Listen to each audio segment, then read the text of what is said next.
두 번 생각할 거 없이요.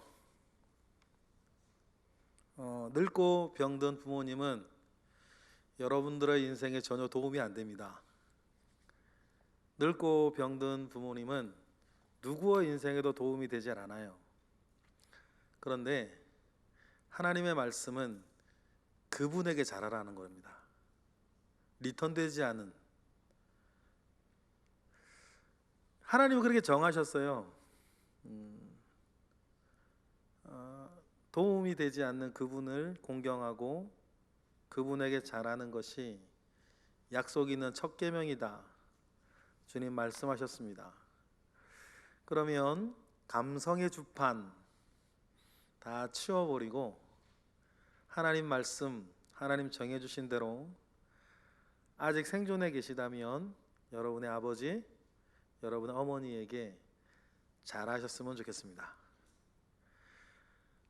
혹시 우리의 삶에 부모에 대한 마음뿐 아니라 자녀에 대한 것, 아내나 남편에 대한 그 어떤 것이라 하더라도, 가족이 아니라 다른 어떤 것이라 하더라도 무너지거나 끊어진 것 있다면 에스라서에서 오늘 우리가 계속해서 묵상하는 것처럼 다시 시작되어지는 은혜, 다시 시작하는 은혜가 저와 여러분에게 있기를 바랍니다.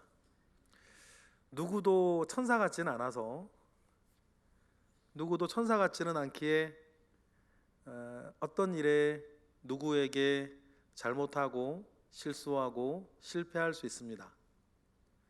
그때 중요한 건 회복력, 회복 탄력성이라 그러더라고요.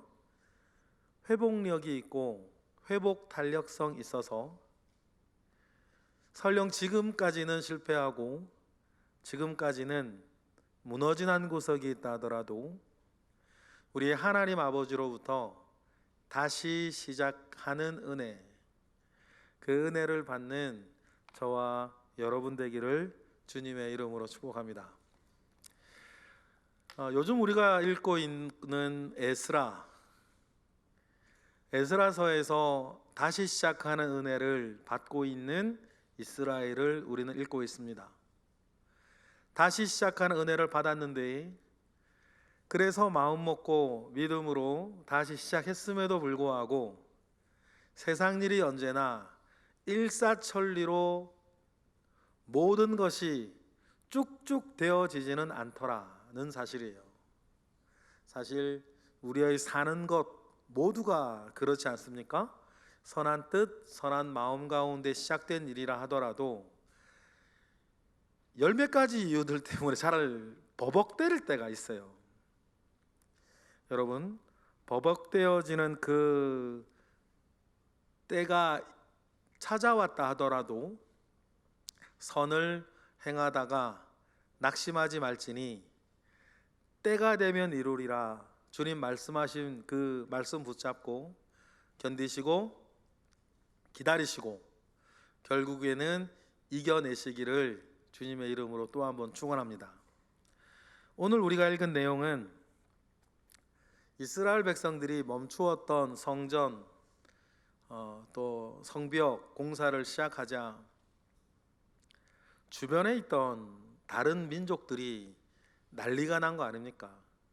자기들이 할 수 있는 모든 걸 총동원해서 방해하고 회방하고 못하게 합니다.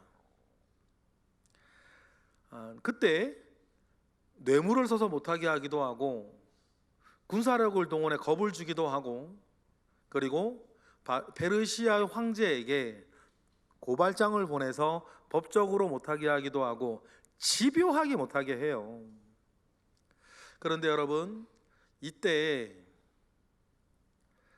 하나님의 하게 하시는, 다시 시작하게 하시는 은혜가 어느 디딤돌을 딛고 사역을 나아가게 하는가, 그 부분을 오늘 본문을 통해서 여러분은 읽으셔야 해요. 오늘 본문의 6절에 보니까 다뜨네와 스달보스네와 그들의 동관이 페르시아 황제에게 보낸 초서, 고발장이죠. 엄밀하게 고발장이라기보다 질의응답서가 있다 그래요. 우리 6절 우리 읽어볼까요? 다 같이 시작.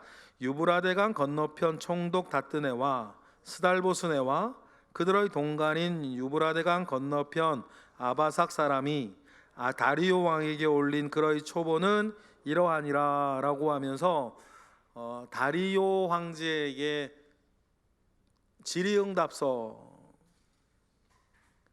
초서를 보내는데 이때 참 중요한 게요, 세워진 지도자 중요하다는 거예요. 이전에도 초서가 있었는데 이 초서는 악의적이었어요. 여러분 누구라도 그래요.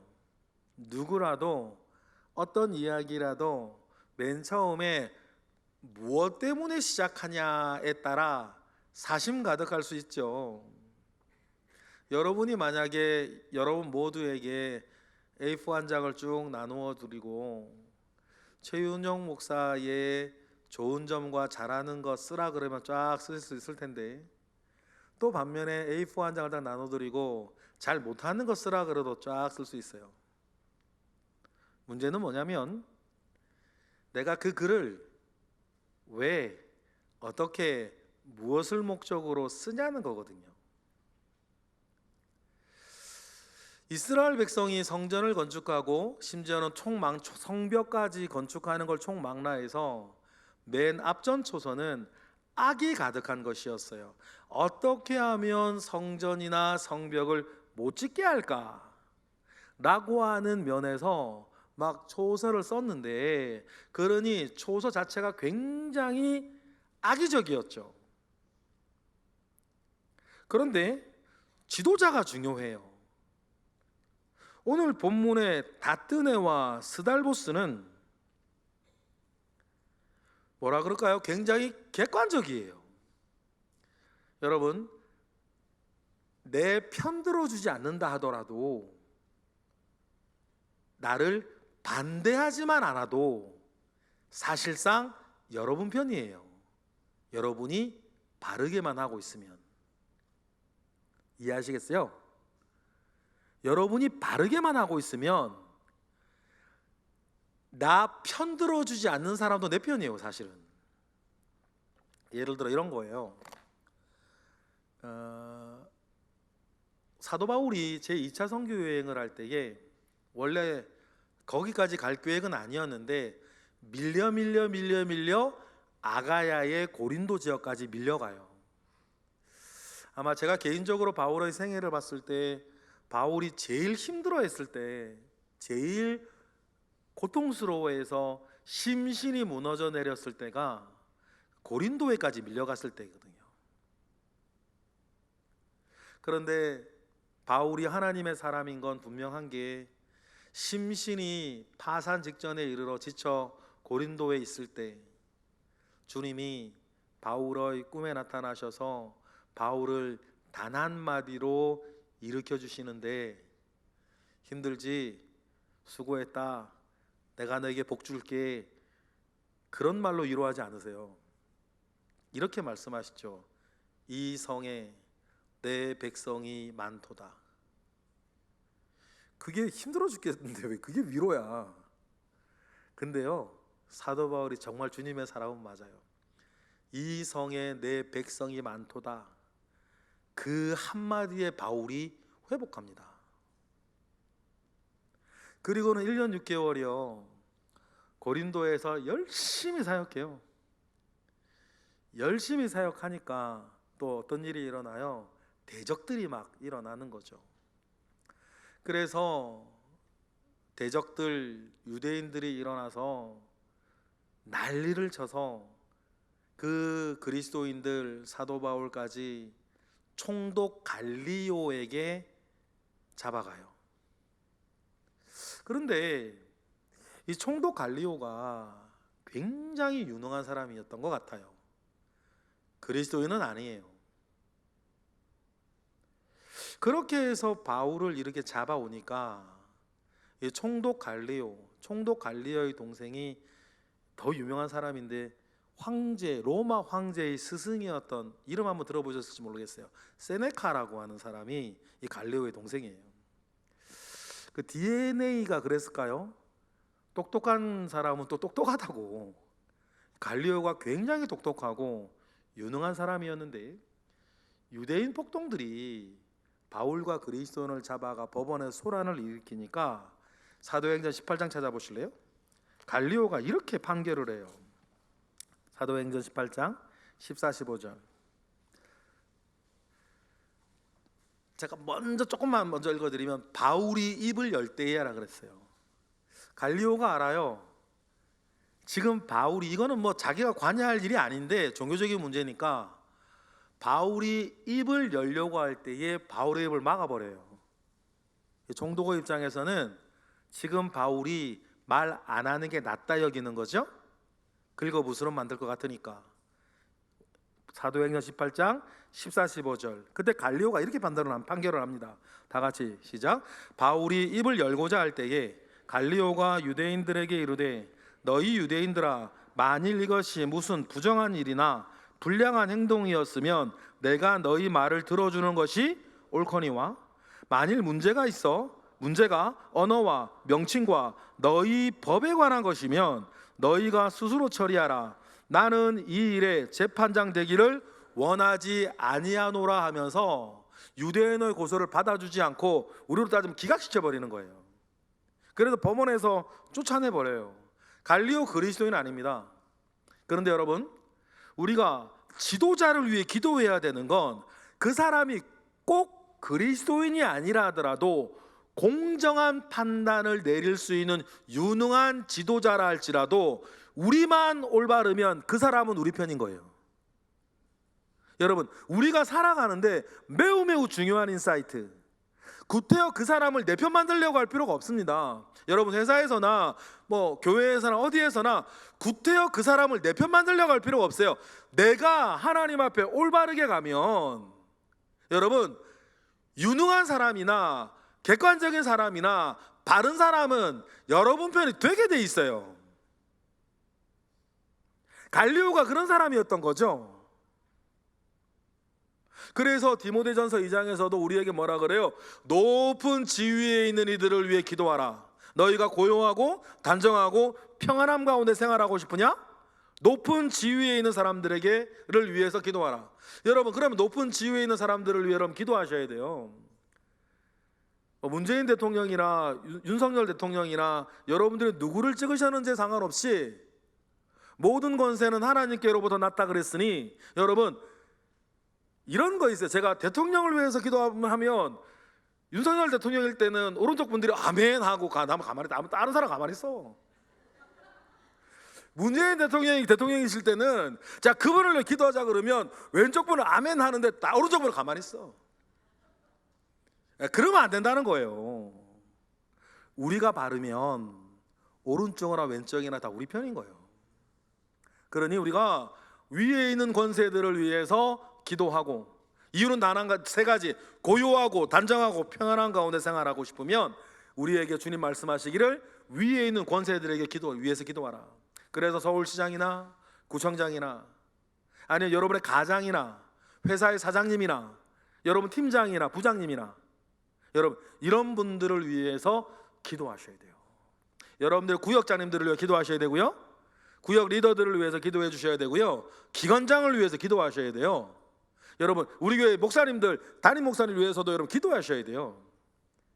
여러분, 이것이 우리에게 되게 중요해요. 그들이 객관적이기만 해도 여러분이 바르다면 그들은 여러분 편인 거예요. 오늘 우리가 본문에서 보면 다트네와 스달보스네, 이 사람들도 그래요. 앞에 있는 첫 번째 조서는 굉장히 악의적이었는데 이 다트네에 지금 보내는 조서를 보면 이거 뭐 회사에서 보고서 많이 쓰시는 분들, 기획서 쓰셔야 되는 분들은 오늘 본문에서 배우셔야 되는데, 이 다트네의 사고력이 얼마나 종합적이고 바르면 이 조서를 쓰는데 8절은 뭘 말하고 있냐면, 여러분 생각에 적어 보셔도 돼요. 성전 공사의 전반적인 보고를 해요. 맨 처음에 7절에 다리오 왕이여 평안하옵소서 인사한 다음에 성전 공사의 전반적인 보고를 합니다. 8절 읽어보겠습니다. 시작. 왕께 아뢰옵나이다. 우리가 유다도에 가서 지극히 크신 하나님의 성전에 나아가 본즉 성전을 큰 돌로 세우며 벽에 나무를 얹고 부지런히 일함으로 공사가 그 손에서 형통하옵니다 하다 그래요. 그러니까 이제 뭔가 다뜬 애가 어려운 중에서도 뭔가 열심히 하는 이 유대인의 노력에 대해서 뭔가 심경이 좀 바뀐 것 같아요. 되게 열심히 하네.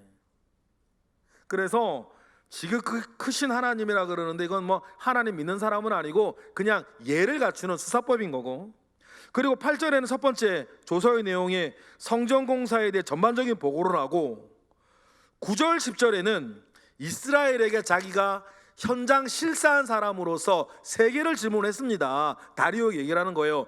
이 일 누가 시작했냐? 두 번째, 이 일 누가 마치라고 그랬냐? 이 일의 리더는 누구냐? 굉장히 중요한 질문들을 세 가지를 던져요. 우리 9절 10절 읽어볼까요? 시작. 우리가 그 장로들에게 물어보기를 누가 너희에게 명령하여 이 성전을 건축하고, 두 번째, 이 성전을 마치라고 하였느냐 하고, 세 번째, 우리가 또 그 우두머리들의 이름을 적어 왕에게 아뢰고자 하여 그들의 이름을 물었다는 거예요. 그러니까 맨 처음에는 성전의 전반적인 공사 현황 이야기하고, 누가 시작했고 누가 마치라 그랬고 누가 일의 우두머리인지 물어서 밝혀서 다리오에게 보내는 거예요. 그리고는 자기의 세 가지 질문에 대한 이스라엘 사람들의 답변이 11절부터 16절에 나와요. 먼저 이스라엘 사람들이 이렇게 대답하더라는 거죠. 11절 읽어보겠습니다. 시작. 그들이 우리에게 대답하여 이르기를 우리는 천지의 하나님의 종이라 예전에 건축되었던 성전을 우리가 다시 건축하노라. 이는 본래 이스라엘의 큰 왕이 건축하여 완공한 것이었으나 이스라엘의 자기 역사 고백, 회개의 내용이죠. 그런데 그 큰 왕이 성전을 건축했는데 망해버린 건 12절 때문이었다라고 이스라엘이 대답했다는 거죠. 12절 읽어볼까요? 시작. 우리 조상들이 하늘에 계신 하나님을 노엽게 하였으므로 하나님이 그들을 갈대아 사람 바벨론 왕 느부갓네살의 손에 넘기심에 누가 이 성전을 헐며 이 백성을 사로잡아 이 바벨론으로 옮겼었다. 과거를 이야기해요. 그리고는 누가 이 공사를 시작하게 했냐라고 하는 질문에 답변이 13절이에요. 누구라는 거예요? 고레스 왕제라는 거예요. 13절 읽어보겠습니다. 시작. 바벨론 왕 고레스 원년에 고레스 왕이 조서를 내려 하나님의 이 성전을 다시 건축하게 하였다는 거예요. 여기서 중요한 게요, 역사적으로 신비스러운 사건이 하나 있는데, 그 큰 바벨론 제국이 메데파사, 메디아와 페르시아 연합군, 그래서 뭐 다리오라는 왕이 워낙 많이 나와서 헷갈리기는 하는데, 그때 메디아의 황제가 다리오고 페르시아의 황제가 고레스였단 말이에요. 두 사람이 장인 사위 사이예요. 그래서 메데파사 연합군에 쳐들어가는데, 그런데 참 세계사에서 신비스러운 일이 뭐냐면 바벨론의 수도를 메데파사 연합군이 에워싸고 있을 때, 그리고 전쟁을 치르기 시작할 때 그 막강한 바벨론 수도의 성문이 저절로 열리는 거예요. 그래서 피 한 방울 안 흘리고 그 큰 제국 바벨론의 수도를 메데파사 제국이 그냥 무혈입성해요. 그래서 세계사에는 이런 일이 어떻게 일어났을까, 신비스러운 일인데 우리는 그 배경을 알아요. 다니엘이 메네 데겔 우바르신, 왕의 시대가 이제 끝났고 왕이 저울에 달렸다라고 하는 그 전날 밤의 환상, 손가락 환상을 보고 그날 바벨론의 황제 벨사살이 그날 밤 암살을 당한단 말이에요. 그러니까 그 천국 바벨론 수도의 문이 저절로 열렸죠. 이게 왜 중요하냐면, 그렇게 무혈입성하게 되니까 메데파사 점령군이 바벨론의 모든 유물과 유적을 뭐하지 않는 거예요? 파괴하지 않는 거예요. 그리고 재미있는 세계사적 상황이 뭐냐면, 메데하고 페르시아야 원래 약속을 하고 사위와 장인어른과 사위 사이에 연합군이었으니까 자연스럽게 권력이 이양될 수 있었는데, 이 페르시아 제국이 재밌는 게 뭐냐면요, 자기 나라의 정통성을 바벨론에서부터 찾는 거예요. 왜 이렇게 됐냐면 싸우지 않고 점령했거든요. 여러분, 여기에서 하나님의 섭리가 보이세요? 하나님의 섭리가 보이셔야 돼요. 바벨론에서, 메대에서 페르시아에 이르기까지 이전에 다른 황제, 다른 왕이 내렸던 조서가 파괴되거나 없어져서도 안 되고 그것을 부정하지도 않게 하는 하나님의 섭리가 보이셔야 돼요. 왜 그러냐면, 누가 이 일을 시작하게 했느냐라고 했을 때 누가 했다고요? 바벨론 왕 고레스가 시켰다. 그리고 14절에 느부갓네살이 또 하게 만들었다. 그래서 15절 그들이 뭐라 그랬어요? 다 같이 읽어볼까요? 시작. 일러 말하되 너는 이 그릇들을 가지고 가서 예루살렘 성전에 두고 하나님의 전을 제자리에 건축하라 하였다. 누가 했다는 거예요? 이스라엘이 자기들이 알아서 하는 게 아니고 마음대로 하는 게 아니라 전나라 전 황제들이 시작하였고 마무리하게 하였다라고 이스라엘이 다뜨네에게 대답을 해주는 거예요. 근데 왜 이게 중요하냐면, 그 이스라엘의 답변을 들은 이 다뜨네가 17절의 내용이에요. 그래서 여러분, 기획서를 쓰거나 어떤 일에 대해 사고를 해야 할 때 에스라 5장의 구성은 되게 좋아요. 다뜨네가 되게 유능한 사람인 거예요. 조서 하나가 빈틈이 없어요. 그러니까 그 이스라엘 답변을 듣고 나서 17절에 다뜨네의 요청이 뭐냐면, 그 조서가 정말 있었는지 확인해 달라는 거예요. 17절 읽어볼까요? 시작. 이제 왕께서 좋게 여기시거든 바벨론에서 왕의 보물 정각에서 조사하사 과연 고레스 왕이 조서를 내려 하나님의 이 성전을 예루살렘에 다시 건축하라 하셨는지 보시고 왕은 이 일에 대하여 왕의 기쁘신 뜻을 우리에게 보이소서 하였더라. 그러면 여러분, 바벨론의 모든 유적이 파괴되면 안 되겠죠. 모든 조서와 실린더가 없어지면 안 돼요. 뭐 때문에라도 예루살렘 성전의 재건을 위해서라도 안 되는 거예요. 그래, 이런 것들을 통해서 여러분, 그 역사의 굴곡 안에서 섭리하고 계신 하나님 손길을 보실 수 있어야 된다. 여러분, 하나님이 원하시면 하게 하는 겁니다. 하나님이 뜻하시면 안 될 일도 되는 거예요. 그것을 우린 뭐라고 부르냐면 하나님의 섭리라고 불러요. 여러분, 에스라 느헤미야 시대뿐 아니라 여러분, 우리가 꼭 기억해야 하는 것, 여러분의 인생에도 하나님의 섭리가 있다. 아직은 모를 수 있어요. 제가 늘 기회 될 때마다 말씀드리지만, 이삭을 데리고 모리아산으로 가는 아브라함에게는 모리아산 뒤편에 어떤 일이 있는지는 모르는 거예요. 모리아산 뒤편에 하나님께서 어떤 일을 하시는지 몰라요. 그냥 모른 채 믿음으로 3일길 가는 거 아닙니까? 그런데 모리아산 꼭대기에 가면 하나님이 어떤 일을 하셨는지 그때 알게 되지. 그래서 아브라함이 뭐라 그래요? 여호와 이레의 하나님이라.